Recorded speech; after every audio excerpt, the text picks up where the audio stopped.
सर्वमंगल मांगल्ये शिवे सर्वार्थसाधिके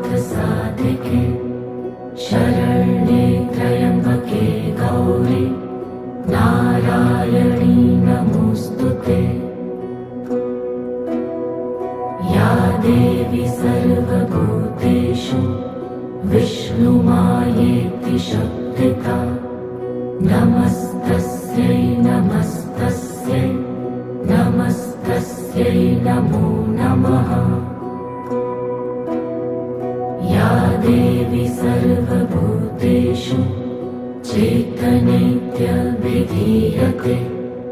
नमस्ते